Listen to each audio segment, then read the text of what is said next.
everybody, welcome back to the channel. We are back from our Colorado trip. As you may have seen, we've been posting content pretty hardcore. Julia's been busy. Yeah. We actually didn't get to attend the show. We had a slight malfunction with our sewer system on our van RV where the macerator decided to grenade. No ability to get it fixed because there was no parts anywhere, so we just came home. Not anywhere, well, but there were several hours away. The closest service place was several hours away, and there was no guarantee that they would have parts. Yeah. So we just came home and captured all the data that you guys will be seeing in the upcoming weeks, or actually by the time this posts, probably in the prior videos. So go back and take a look at that whole adventure unfold. Yeah. The whole purpose of today's discussion, though, is a follow-up on our EG4 solar system. We've gotten a lot of comments on the videos, and we really appreciate that. Go ahead and keep them coming. If you have questions, comments, concerns, put them in the videos. Make sure you hit that like and subscribe and hit the notification bell, of course, because that does let us know that people are actually watching the videos and that people kind of care about the content. Anyway, now that the whole sales pitch is out of the way, let's talk about the EG4 system. So, again, this system's not designed for everybody. It is a residential designed system, and we decided to put it in an RV, and for us it works because our RV doesn't travel. Now, that all said, let's go through some of the settings, and I'm going to make sure that we pop up some content on the screen, i.e. she's going to make sure some content pops up on the screen as we talk about these things. I'll make sure to show you the EG4 monitoring app to kind of show you what those settings look like and what, so it'll all make sense. This is the settings for the EG4. You can see at the top is where you choose your battery type. Because our batteries are not included in the drop downs, we chose lead acid. You can choose lithium. Then we scroll down. You can see there's a lot of other settings that can be enabled or disabled for setup. This is our AC charging and our starting and ending voltages.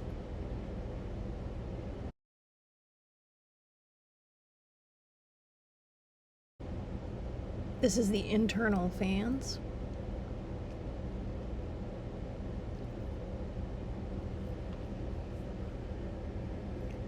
Some of the items are grayed out. It depends on what choice you choose within the settings to what other options become available for you to pick.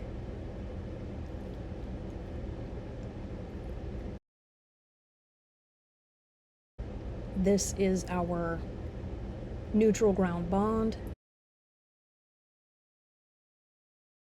So first things first, how's it been running? We've had it online almost a full month, and it's been working flawlessly. We had a few things we had to work out as far as charge rate and all of that, and that's one of the things we're going to talk about here. So I guess we can just dive right in on that.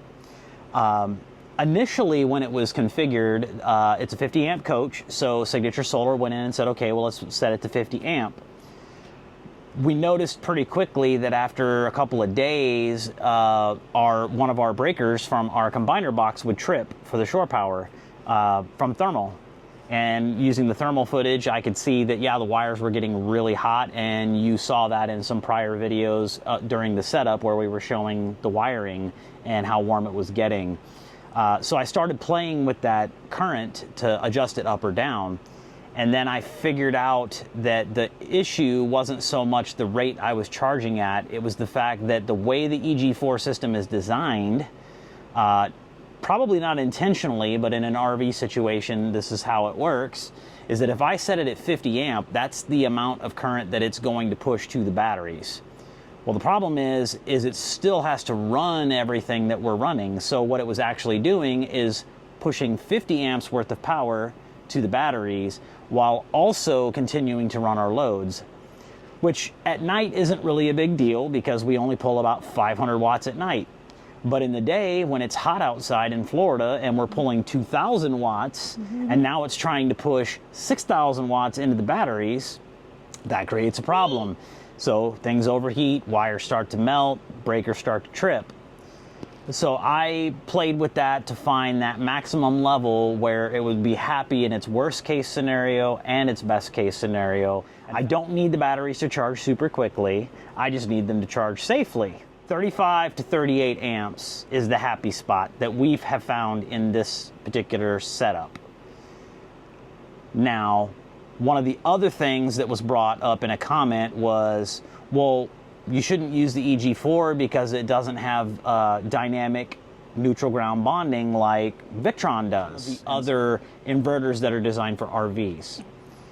Valid point. Neutral ground bond dynamic, if you're not familiar, is designed so that it can detect if there's a neutral ground bond in the system and create one if there's not. So if I plug into shore power, it has a neutral ground bond further down the line. Well, if I unplug that shore power, it's no longer there, so the system will automatically create one. The EG4 has that capability to do that. I just have to go into setting 26 and enable it. So it's a manual, not dynamic. And yes, as others have commented, I could go in and I could create a relay that will automatically sense that. For us, it's not really worth the effort. If I know I need to unplug it for some reason and it's going to stay that way, I can just as easily click a button in my settings and it's done. So not that big of a deal. It's not worth the harassment and all the wiring and the relay and all of that good stuff to make it work. Yeah. It's not worth trying to rig that up just for one setting. It's always plugged in, it's always parked, so we're not worried about it. So some of the other things, performance. The solar panels have worked great. We have one array that's 1,000 watts and we have another array that is 1,250 watts. And so we should be able to pull about 2,200 watts on a really sunny, clear day. And we have found that that is actually the case. Normally the efficiency of the panels will knock it way down. We've actually seen instances where we're pushing pretty close to 2,200 watts on it. The average has been, on a sunny day, it's averaging between 8,000 and 2,500 or 2,050 watts. So it does really well. It's not quite enough for us to be zero dependency on the grid. It will get to a certain point, which we'll talk about here in a moment as far as, well, how long does it really last? I've been the one that does the monitoring. You know, I keep an eye on it. I have it on my phone. I have it on the wall. I have it on the computer. We can access it from the internet. The average time that we've been able to run this rig just doing our normal day-to-day stuff with both ACs running, with our two little fans circulating air, with the ceiling fan running, with the secondary bilge pump fan that's pulling air into the bay to keep everything cool, cooking our lunches and dinners, running the water heater, which is on all the time. We've actually been able to get this thing anywhere between 12 and 18 hours of usage. One day where it was actually nice and cloudless, we actually got 20 hours without it having to touch the grid to actually recharge the batteries. This is our analytics screen for the month of September, showing incoming and outgoing. The import to user is our grid pull. You can see there it was very high. That was the day we had it swapped over to state of charge instead of voltage. That's pretty impressive. That's better than I thought that I would get maybe 6 to 8 hours. Okay. But the nature of the equipment we've put in this RV, the amount of sun we've been getting, and just overall how we use the RV, we've gotten a lot more efficiency out of it than I thought. And it's not like we're running these air conditioners at 80 degrees. We've got them set right now to 73 degrees and it does fine all day. I set the main living area that we're in right now to high fan, and I leave the one in the front bedroom set on low fan, and that one's set to 72 degrees and it stays comfortable in here all day. Even on a sunny day, once the sun's on the far side, on the campsite, it might get up to about 77 or 78 in here, but it's not uncomfortable with all the air circulating in here. It feels quite comfortable, and then once the sun goes down, it quickly catches up. So it's been very efficient, super happy with it. Someday I'd like to add another 2 batteries so that we have 600 amp hours just to give us even more usage time in an emergency. But it's not a necessity right now. Everything seems to be running fine. The only thing we haven't tested on it for charging purposes is the generator, which runs through the transfer switch. And that's simply because we need to do some maintenance on the propane lines before we do. And we have a certified propane tech that's going to come take care of that, because we didn't do that part of it. We've never really touched the propane other than in school. So that's not something I feel comfortable doing. I would rather have someone who does it for a living and is certified by the state of Florida to come in and take care of it.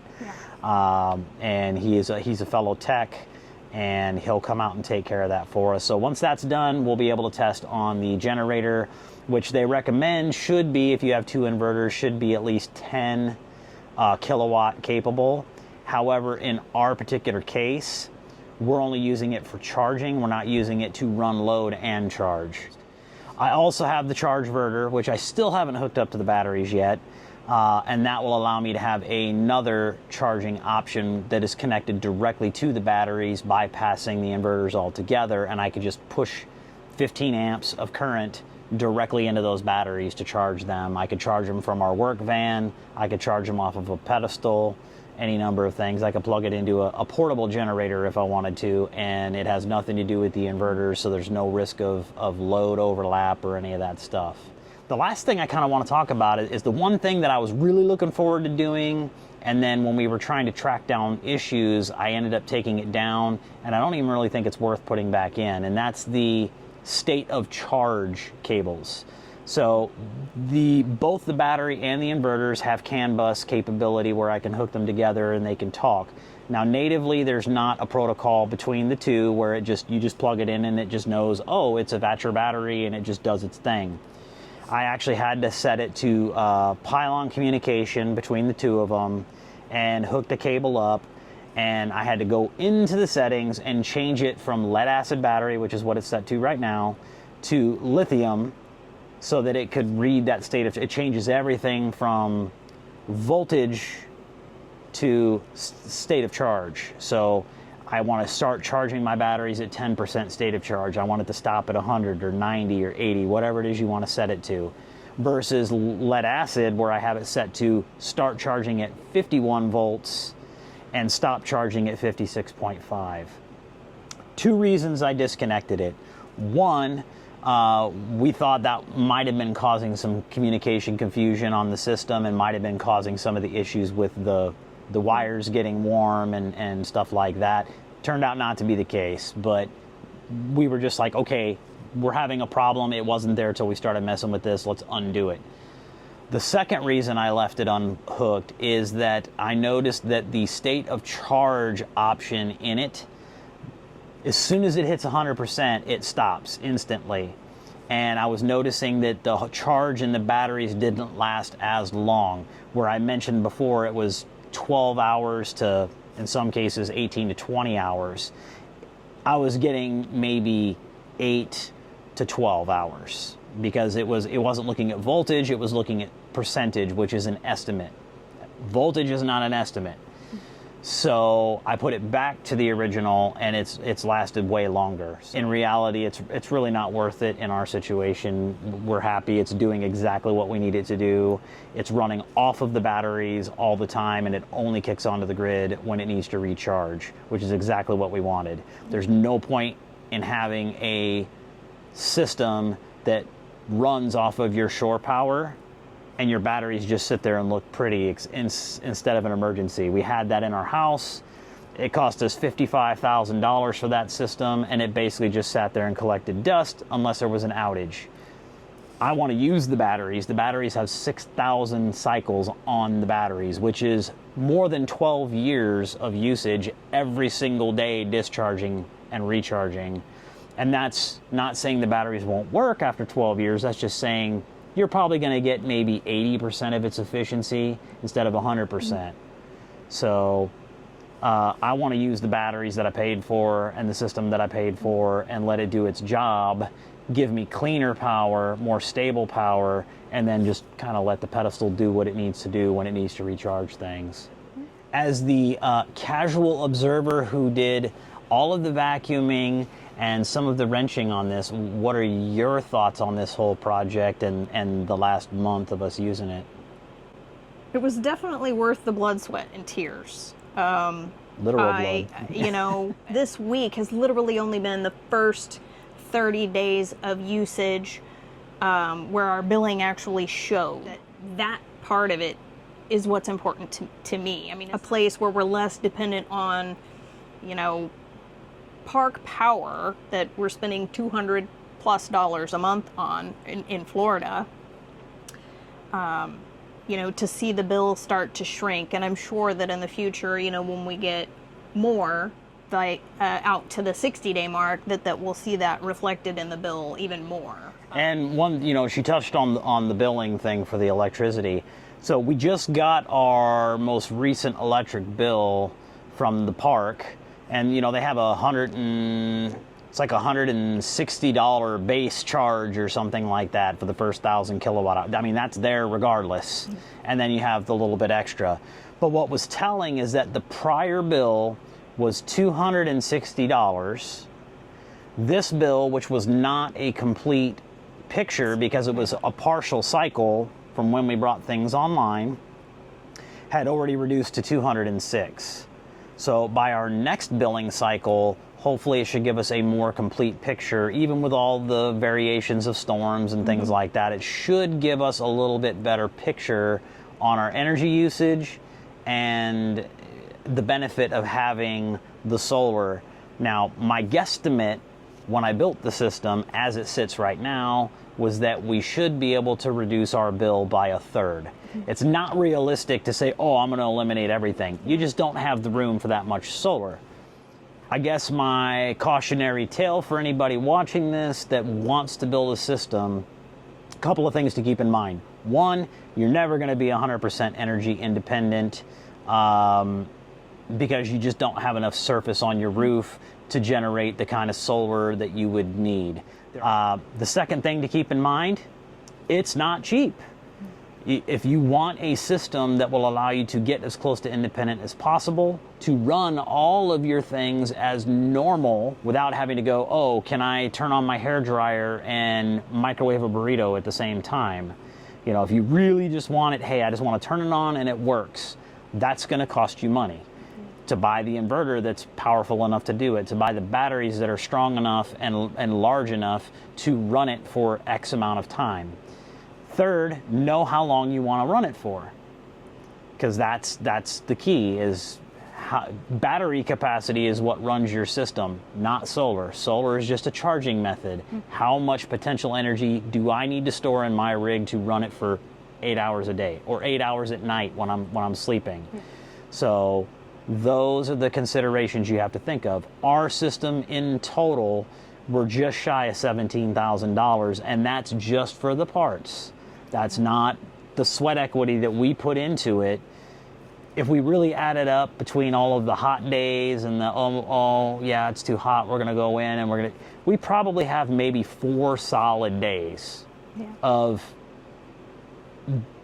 actually prepping and installing all of the stuff. It was about 3 to 4 days. So just keep that all in mind. There are cheaper options. If you say, I don't need to run everything, I just need a system that can run one AC of my 2 or 3. I just need one AC, I need my refrigerator, I need my 12 volt, I need, you know, the ability to run at least 1 or 2 of my major appliances and the AC at the same time. There's plenty of options out there.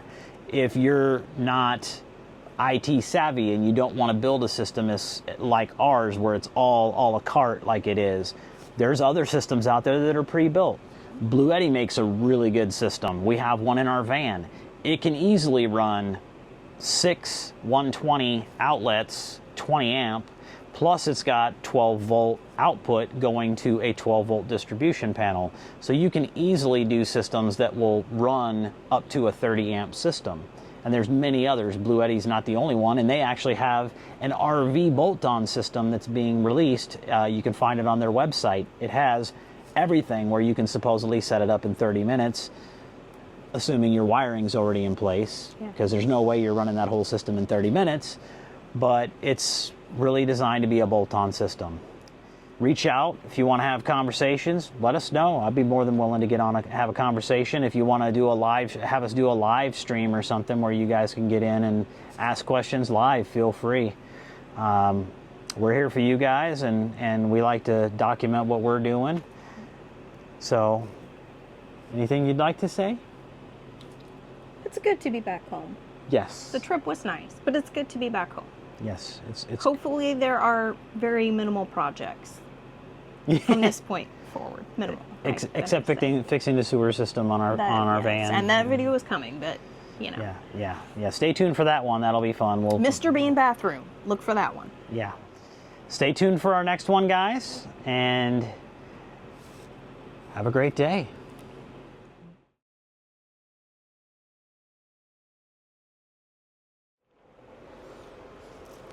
Don't want to be cutting off your head, you know. Not even wearing her branded goodness. Buc-ee's. The wrong brand.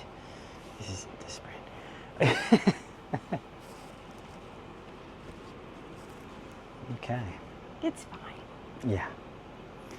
And found that about 35 watts to 38 watts was about the happy spot. And that's Volts?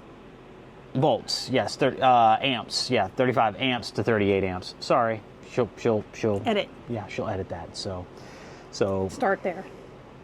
35. 30? I don't remember. I've slept since then.